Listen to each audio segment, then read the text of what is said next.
नमस्कार दोस्तों, स्वागत है आप सभी लोगों का 15 जनवरी 2025 की करंट अफेयर में।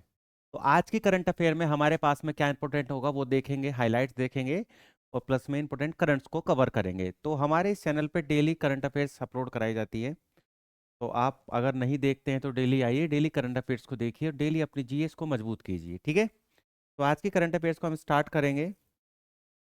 करंट अफेयर को स्टार्ट करने से पहले हम एक मोटिवेशन कोट लेंगे, उसके बाद हम करंट अफेयर्स को स्टार्ट कर पाएंगे, ठीक है। तो मोटिवेशन कोट क्या होगा हमारा? हौसले बुलंद कर रास्तों पे चल दे, हौसले बुलंद कर रास्तों पे चल दे, तुझे तेरा मुकाम मिल जाएगा। हौसले बुलंद कर रास्तों पे चल दे, तुझे तेरा मुकाम मिल जाएगा।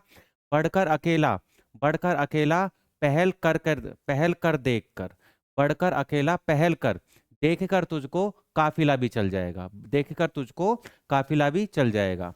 तो हौसले बुलंद करने हैं, रास्ते पे चल देना है, एक ना एक दिन लोग आपके साथ जुड़ेंगे ही जुड़ेंगे, आप अपनी मंजिल को पा ही लेंगे, ठीक है।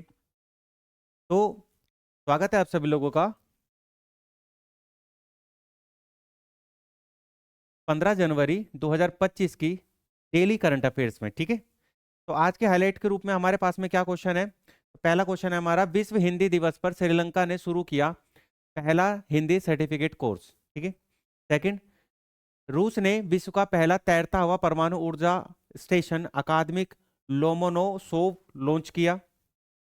केंद्रीय मंत्री राजीव रंजन सिंह ने पुणे में मेगा उद्यमी विकास सम्मेलन का किया उद्घाटन। मणिपुर में फसल कटाई के बाद का त्योहार गान नगाई बड़े हर्षोल्लास से मनाया गया। मुंबई में हुआ 29वें वार्टन इंडिया इकोनॉमिक फोरम 2025 का उद्घाटन। लैटिन अमेरिकी देश क्यूबा क्यूबा में तूफान राफेल ने मचाई भारी तबाही। राष्ट्रीय युवा दिवस के अवसर पर प्रधानमंत्री नरेंद्र मोदी ने विकसित भारत @2047 के लिए युवा शक्ति का दृष्टिकोण नामक पुस्तक का किया उद्घाटन। छत्तीसगढ़ के रायपुर में जल प्रबंधन को बढ़ावा देने के लिए हाल ही में वाटर 360 डिग्री सम्मेलन का हुआ शुभारंभ। रांची के ऐतिहासिक मोरहाबादी मैदान में हॉकी स्टेडियम के अंदर महिला हॉकी लीग का किया गया उद्घाटन। भारत ने भू विज्ञान और अन्वेषण के क्षेत्र में मंगोलिया के साथ किया समझौता। निकोलस मादुरो ने एक बार फिर लैटिन अमेरिकी देश वेनेजुएला, ये नहीं है एक्चुअल में, आंसर है कि क्रिसिल रेटिंग के अकॉर्डिंग भारत की जीडीपी जो है वो कितनी हो गई है? 6.8% 2025 के अनुसार। तो अब हम एक एक क्वेश्चन को देखेंगे और समझेंगे। पहला क्वेश्चन क्या बोलता है? Recently in which country the first Hindi certificate course launch has started on the world Hindi day. तो वर्ल्ड हिंदी डे कब मनाते हैं और कोर्स कितने लॉन्च करा है? तो कोर्स लॉन्च करा है आपका श्रीलंका ने। कोर्स लॉन्च किसने करा है? श्रीलंका ने।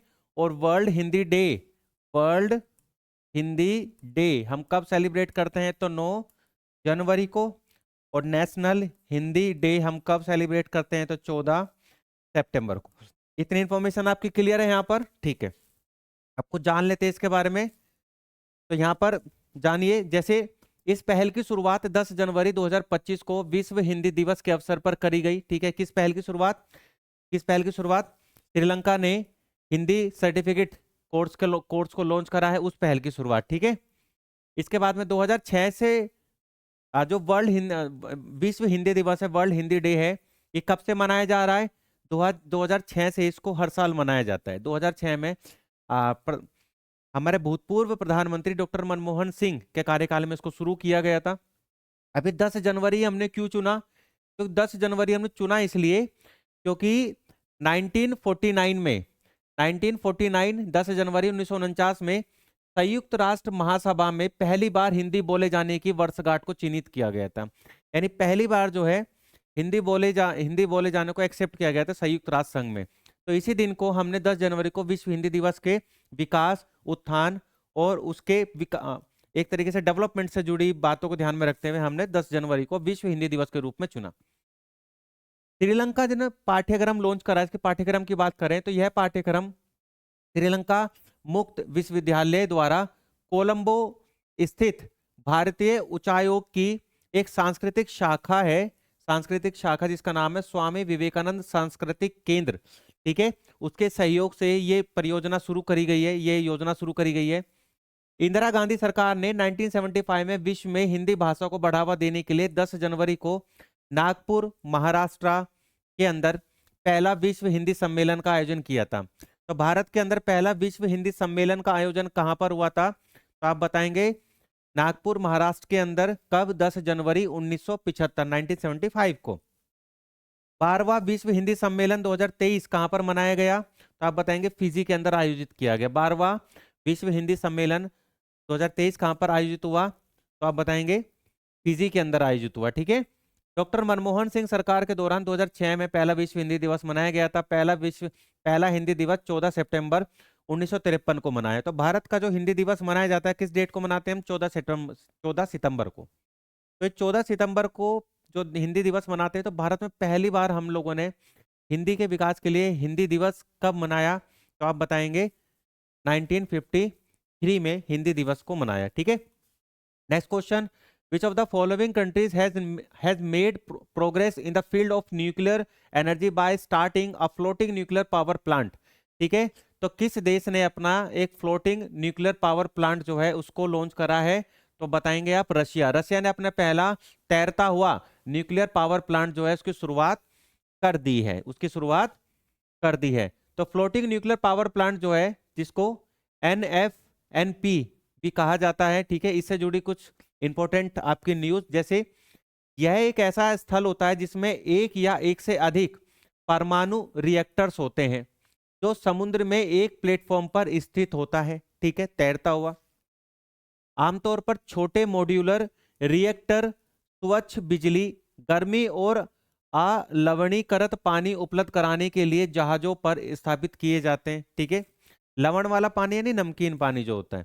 वर्तमान में रूस एकमात्र ऐसा देश है जिसके पास अकादमिक लोमोनोसोव के नाम से जाना जाने वाला FNPP यानी फ्लोटिंग न्यूक्लियर पावर प्लांट है। ठीक है।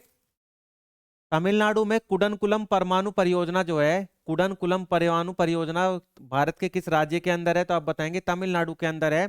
और ये किस देश के सहयोग से संचालित की जा रही है? तो रूस के सहयोग से संचालित की जा रही है। ठीक है।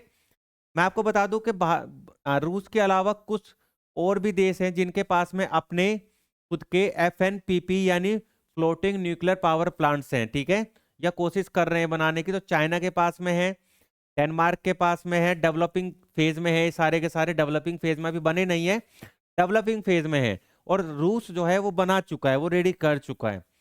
Republic of Korea developing phase में है, United state US developing phase में है, कनाडा डेवलपिंग फेज में है और अर्जेंटीना डेवलपिंग फेज में है। ठीक है, इतना याद रखेंगे। करंट अफेयर्स आप लोगों के जीवन में कितना इंपॉर्टेंट हो सकती है ये आप सोच भी नहीं सकते हैं अगर आप एक विद्यार्थी हैं, अगर आप कंपटीशन की तैयारी कर रहे हैं। GS में करंट अफेयर्स से ही आपका पूरा GS कवर हो सकता है अगर आप चाहें तो। GS का इतना इंपॉर्टेंस रहता है कि करंट अफेयर्स से ही पूरा का पूरा चीजें क्लियर हो सकती हैं। ठीक है। Next, where has union minister Rajiv Ranjan Singh recently inaugurated the mega entrepreneurship development conference 2025? यानी जो हमारे यूनियन मिनिस्टर हैं राजीव रंजन, जिसको लल्लन यादव के नाम से भी जाना जाता है, उन्होंने एक मेगा उद्यमिता विकास सम्मेलन का उद्घाटन किया है। तो कहां पे किया है? भोपाल, नासिक, पुणे, इंदौर। तो कहां पर किया है? तो कहां पे उद्घाटन हुआ है इसका? तो आप कहेंगे ये उद्घाटन हुआ है आपका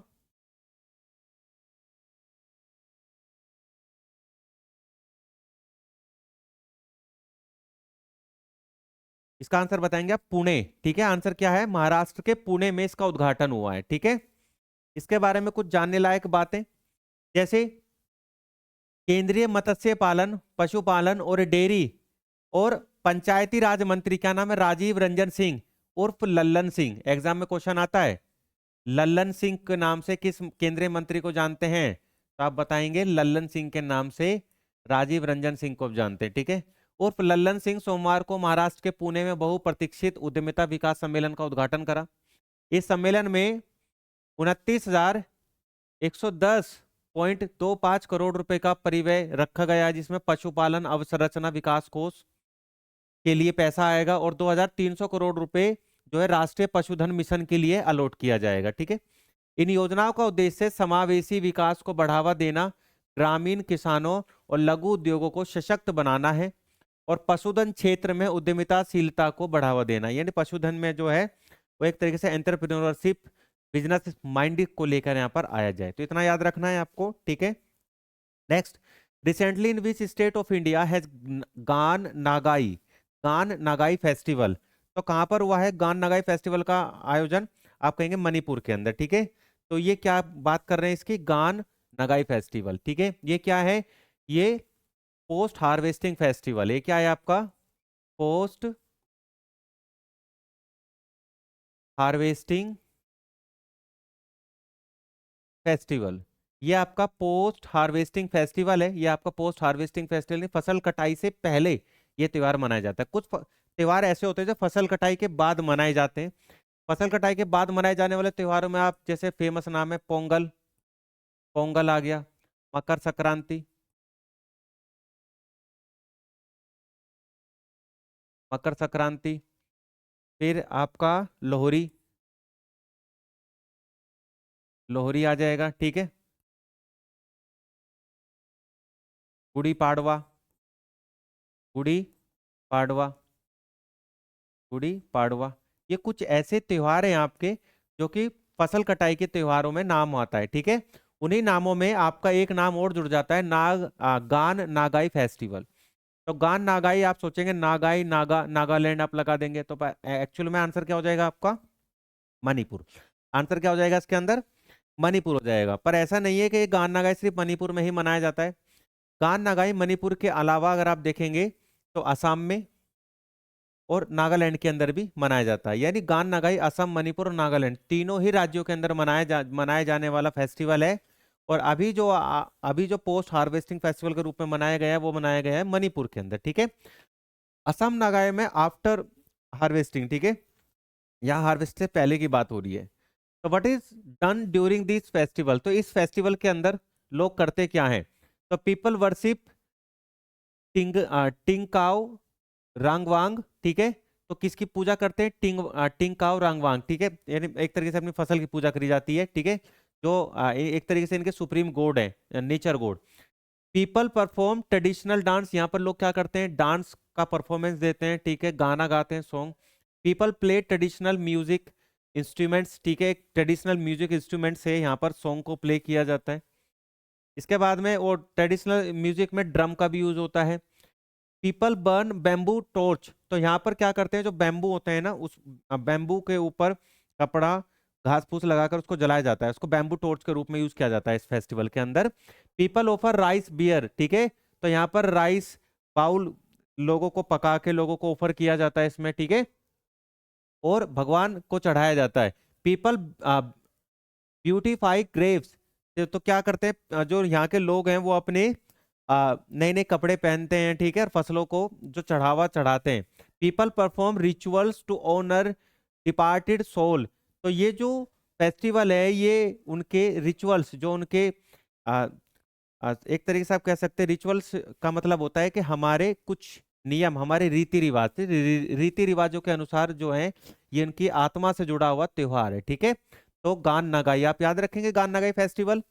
नेक्स्ट है, where was the 29th Wharton India economic forum 2025 inaugurated recently. यानी हाल ही में कहां पर 29वां वार्टन इंडिया इकोनॉमिक फोरम का उद्घाटन किया गया? तो आप बताएंगे महाराष्ट्र के अंदर। कहां पर किया गया? महाराष्ट्र के अंदर किया गया। महाराष्ट्र के मुंबई में किया गया। एक्चुअल में कहां पर किया गया? महाराष्ट्र के मुंबई में। तो 29वां वार्टन इंडिया इकोनॉमिक फोरम यानी WIEF फुल फॉर्म याद रखिएगा, वाज हेल्ड January 12, 2025। ठीक है, कहां पर? मुंबई के अंदर। ठीक है, Saint Regis in Mumbai. The forum is platform for professional investors. तो यहाँ पर कौन लोग आते हैं? प्रोफेशनल इन्वेस्टर्स आते हैं। ठीक है, लीडर्स आते हैं जो आकर जो ग्लोबल इकोनॉमी है उसके ऊपर डिस्कस करते हैं। जो ग्लोबल इकोनॉमी होती है उसके ऊपर क्या करते हैं? डिस्कस करते हैं। ठीक है भाई, इसके बाद में नेक्स्ट क्वेश्चन है आपका, recently to which country has India sent humanitarian aid after the Rafael cyclone. तो हाल ही में किस कंट्री के अंदर राफेल साइक्लोन आया? सबसे पहला क्वेश्चन। और इंडिया ने वहां पर मानवीय सहायता भेजी है। तो आंसर है आपका क्यूबा। क्यूबा एक लैटिन अमेरिकी कंट्री है। क्या है? Latin America country. Latin America country है, ठीक है। लैटिन अमेरिका कंट्री है। और राफेल क्या है? ये एक हरिकेन है। क्या है? हरिकेन। जब साइक्लोन आते हैं ना, जब साइक्लोन आते हैं, साइक्लोन, जब साइक्लोन आते हैं तो उसको अलग अलग ज्योग्राफिकल लोकेशन के हिसाब से उनको अलग अलग नाम दिया जाता है, ठीक है। जैसे कि अगर मैं बात करूं, भारत में साइक्लोन को क्या बोलते हैं? चक्रवाती बोलते हैं, साइक्लोन ही बोलते हैं, ठीक है। भारत के आसपास में क्या होता है? चक्रवात आता है। क्या आता है दोस्तों? भारत के आसपास आता है चक्रवात। पर वैसे ही ये भारत के आसपास की बात कर रहा हूं मैं, ठीक है। भारत और उसके आसपास एक आता है विली विली। आप याद रखिएगा, एक क्या आता है आपका? Willy willy. तो एक आता है विली विली। तो विली विली कहाँ मिलेगा आपको? तो ये मिलेगा आपको ऑस्ट्रेलिया के अंदर, ठीक है। एक मिलेगा आपको हरिकेन। हरिकेन ये कहाँ मिलेगा आपको? तो ये मिलेगा आपको साउथ अमेरिका, साउथ अमेरिकी कॉन्टिनेंट, ठीक है। एक आपका टोर्नेडो, टोरनाडो। टोर्नाडो जो होता है ये कहाँ मिलेगा आपको? नॉर्थ अमेरिका, नॉर्थ अमेरिका में आपको टोर्नेडो मिलेगा, ठीक है। एक मिलेगा आपको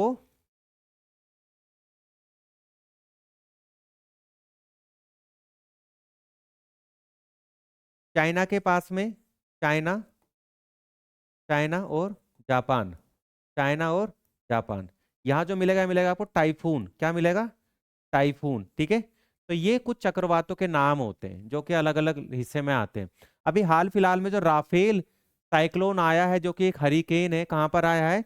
लैटिन अमेरिकी देश क्यूबा के अंदर आया है। तो ये लैटिन अमेरिकी देश क्यूबा है। क्यूबा के ईस्टर्न साइड में अटलांटिक ओशन है, वेस्टर्न साइड में आपका, वेस्टर्न साइड में आपको क्या मिलेगा इधर पर? तो यहाँ पर मिलेगा आपको क्यूबा के आपका नदर्न साइड में आपको क्या मिलेगा? Gulf of Mexico. Southern side में कैरिबियन सी मिलेगा।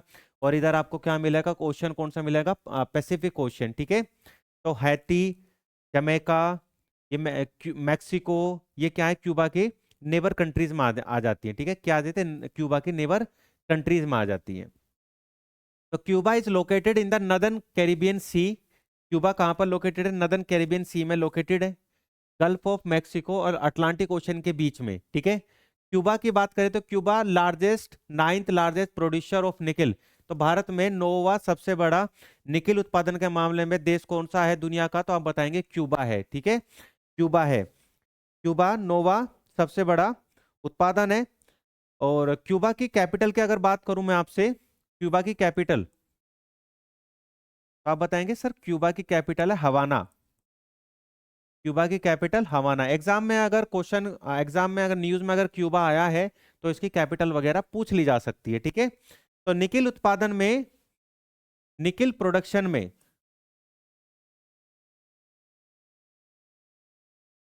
निकिल प्रोडक्शन में फर्स्ट कंट्री कौन है आपसे बात करी जाए? फर्स्ट तो आप बताएंगे सर इंडोनेशिया। इंडोनेशिया फर्स्ट है। तो आप बात करेंगे इंडिया। इंडिया की रैंकिंग कितनी है? तो इंडिया थर्ड नंबर पर है। तो थर्ड कंट्री कौन है आपसे बात करी जाए? आप कहेंगे सर थर्ड नंबर पर है इंडिया, ठीक है। इंडिया जो है थर्ड नंबर पर है, थर्ड नंबर पर है। और क्यूबा जो है वो 9 नंबर पर है, ठीक है। 9 पे आ जाता है। इतना याद रखेंगे निकिल उत्पादन में, ठीक है। इतना याद रखना है। भारत किस किस मामले में पहले नंबर पर है आपसे पूछा जाए, तो भारत जो है, भारत जो है दूध उत्पादन में पहले नंबर पर आता है। भारत दूध उत्पादन में पहले नंबर पर है। इसके बाद में दाल के उत्पादन में भारत पहले नंबर पर है। जूट के उत्पादन में भारत पहले नंबर पर है। जूट के उत्पादन में भारत पहले नंबर पर, यानी दाल, जूट और दूध, इन तीनों के उत्पादन में भारत पहले नंबर पर है। इसके अलावा, इसके अलावा अभ्रक, अभ्रक के उत्पादन में भारत पहले नंबर पर आता है।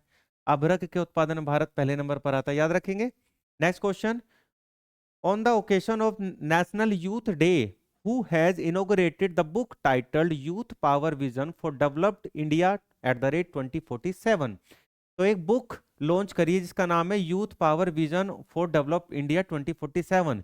तो ये बुक जो है ये किसने लॉन्च करी है, तो आप बताएंगे प्राइम मिनिस्टर नरेंद्र दामोदर दास मोदी के द्वारा इस बुक को रिलीज किया गया है। ठीक है, तो युवाओं को सशक्त बनाने के लिए सरकार द्वारा उठाए गए कदमों के बारे में श्री मोदी ने कहा कि हर सप्ताह एक नया विद्यालय और हर दिन एक नया आईआईटी स्थापित किया जा रहा है, जबकि हर तीसरे दिन एक अटल टिंकरिंग लैब खोली जा रही है। प्रतिदिन दो नए कॉलेजेस स्थापित किए जा रहे हैं। भारत में अब तक 23 आईआईटी बन चुके हैं, जो पिछले दशक में बात करें तो 9 आईआईटी थे, बढ़कर कितने हो गए हैं, 25 हो गए हैं। It is a joke, it is a joke. हाँ, जबकि आईआईएम की संख्या कितनी हो गई है, तो 13 से बढ़कर 21 हो गई है। पिछले दशक में देखें तो एम्स हॉस्पिटल की संख्या में 3 गुना तक वृद्धि हुई है। मेडिकल कॉलेजेस की संख्या 2 गुनी हो गई है। और भारत की क्यूएस रैंकिंग की बात करें तो उच्च शिक्षण संस्थानों की संख्या में 2014 की क्यूएस रैंकिंग जो पहले 9 आती थी, अब बढ़कर कितनी हो गई है, 46 हो गई है। यानी 46 ऐसी यूनिवर्सिटी हैं भारत की जो कि क्यूएस रैंकिंग में आती है। ठीक है, 2030 की समय सीमा से पहले पेट्रोल में 20% इथेनॉल मिश्रण करना है। ये बात अपने भाषण में प्रधानमंत्री मोदी जी ने कहा है। तो भारत जो है एथेनॉल का मिक्सचर पेट्रोल में 20% तक किस ईयर तक कर लेगा पूरा कंप्लीट अपना टारगेट, तो आप बताएंगे 2030 तक। अभी भारत कितना करता है, तो सिर्फ 15% करता है। ठीक है, अभी 15% करता है। आपसे मैं बात करूं QS university, QS university world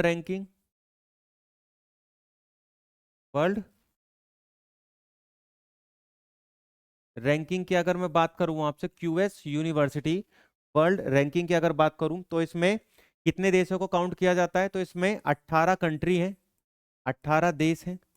और 18 देशों के 1904 विश्वविद्यालय यानी यूनिवर्सिटीज हैं। ठीक है, विश्वविद्यालय यानी यूनिवर्सिटीज को इसमें काउंट किया गया है। और इस क्यूएस वर्ल्ड रैंकिंग में पहले नंबर पर फर्स्ट रैंकिंग किसकी आपसे बात करी जाए, तो पहली रैंकिंग जो है वो आई है यूके की यूनिवर्सिटी ऑक्सफोर्ड। ऑक्सफोर्ड यूनिवर्सिटी जो कि यूके की यूनिवर्सिटी है, ये फर्स्ट रैंकिंग पर काउंट हुई है। भारत की बात करें तो आईआईएससी जो है इसको कितनी रैंकिंग मिली है, 201 रैंकिंग मिली है। ठीक है, इतना याद रखेंगे तो भारत में आईआईएससी जो है इस रैंकिंग में 201वें नंबर पर है। Next, where has the water 360 degree conference started recently to promote water management. तो कहां पर हुई है वाटर 360 डिग्री मैनेज जो है, तो ये आपके रायपुर के अंदर, छत्तीसगढ़ के रायपुर में वाटर 360 डिग्री सम्मेलन संपन्न हुआ। ठीक है, इसके बारे में कुछ जान लें। तो भारतीय जल कार्य संघ का 57वां वार्षिक अधिवेशन छत्तीसगढ़ के रायपुर में शुरू हुआ। कौन सा अधिवेशन, 57वां वार्षिक अधिवेशन, इतना याद रखिएगा। इस अधिवेशन में देश भर से कितने लोगों ने, 400 से अधिक जल विशेषज्ञ और इंजीनियरों ने भाग लिया। सम्मेलन का उद्घाटन छत्तीसगढ़ के मुख्यमंत्री विष्णुदेव राय ने किया। तो छत्तीसगढ़ के मुख्यमंत्री का नाम क्या है, विष्णुदेव राय। अधिवेशन जल 360 डिग्री का अधिवेशन की थीम क्या है, जल 360 डिग्री पर आयोजित किया गया है। छत्तीसगढ़ के बारे में कुछ बात करें तो Chhattisgarh also known as rice bowl of India. तो चावल का कटोरा किस देश को कहा जाता है, तो आप बताएंगे छत्तीसगढ़ को कहा जाता है। छत्तीसगढ़ जो है कोयला उत्पादन में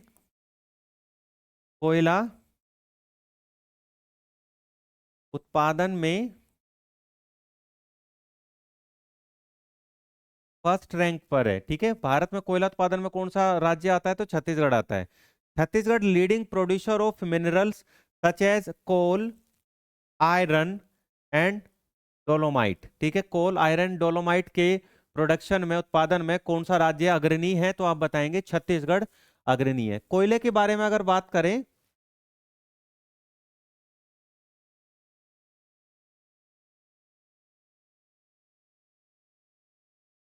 देखिए अगर हम कोयले के बारे में बात करें तो कोयले से रिलेटेड कुछ बात है यहाँ पर, जैसे कि भारत में या दुनिया में, पूरी दुनिया में जो कोयले मिलते हैं वो आपके 4 प्रकार का कोयला होता है।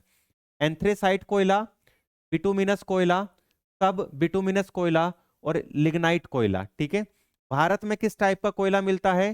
तो भारत में मैक्सिमम जो कोयला मिलता है वो मिलता है बिटुमिनस टाइप का। भारत में मैक्सिमम कोयला कौन सा मिलता है? बिटुमिनस टाइप का कोयला मिलता है। क्या भारत में एंथ्रेसाइट कोयला नहीं मिलता? तो आप बताएंगे बिल्कुल मिलता है। भारत में एंथ्रेसाइट कोयला सिर्फ और सिर्फ जम्मू कश्मीर में मिलता है। ये सबसे उच्च कोटि का हाईएस्ट ग्रेड कोयल है। ठीक है, the highest grade of coal with the highest carbon content, यानी जिस भी कोयले के अंदर कार्बन कंटेंट सबसे ज्यादा होता है वो कोयला सबसे उच्च कोटि का माना जाता है। तो एंथ्रेसाइट के अंदर 97% तक कार्बन कंटेंट है। It is also known as hard coal. ठीक है, तो एंथ्रेसाइट को क्या कहते हैं हम? कठोर कोयला, हार्ड कोल भी बोलते हैं। बिटुमिनस की बात करें तो बिटुमिनस जो है या medium grade coal with a high heating capacity. तो बिटुमिनस की क्या होती है? हीटिंग कैपेसिटी हाई होती है।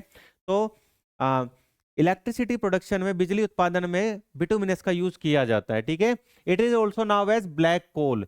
तो बिटुमिनस को हम क्या बोलते हैं? काला कोयला, एग्जाम में आता है। ठीक है, तो काला कोयला काला कोयले के नाम से क्या, किस कोयले को जानते हैं? तो बिटुमिनस को। फिर आता है सब bituminous, a lower grade of coal with a lower carbon content than bituminous coal. ठीक है, तो बिटुमिनस से कम कार्बन कंटेंट इसके अंदर होता है। It is also known as black lignite. ठीक है, तो एक तो होता है लिग्नाइट कोयला, एक होता है ब्लैक लिग्नाइट कोयला। तो सब बिटुमिनस कोयले को ब्लैक लिग्नाइट के नाम से जाना जाता है। अब लिग्नाइट के बारे में देखें, the lowest grade of coal with the lowest carbon, तो इसके अंदर लोएस्ट, सबसे कम कार्बन इसके अंदर मिलेगा। Content is also known as brown coal. तो ब्राउन कोयला यानी भूरा कोयले के नाम से किसको जाना जाता है? तो आप बताएंगे लिग्नाइट को जाना जाता है। ठीक है, इतना याद रखेंगे। Next question, where has the women hockey India league been organise recently? तो हाल ही में महिला हॉकी लीग का आयोजन कहां पर किया गया? तो आप बताएंगे रांची के अंदर किया गया। कहां किया गया? झारखंड के रांची के अंदर किया गया। ठीक है, तो रांची के ऐतिहासिक मोरहाबादी स्थित महिला हॉकी स्टेडियम में हॉकी इंडिया लीग का उद्घाटन किया गया। हॉकी इंडिया लीग भारत में पहली बार कब स्टैब्लिश करी गई थी? 2013 के अंदर।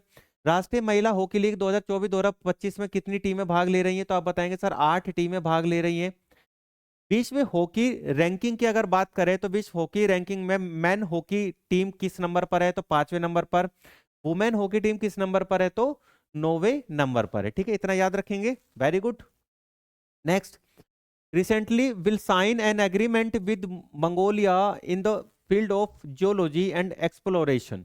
तो हाल ही में किस देश ने भूविज्ञान और अन्वेषण के क्षेत्र में मंगोलिया के साथ समझौते पर हस्ताक्षर करे हैं? तो आप बताएंगे इंडिया।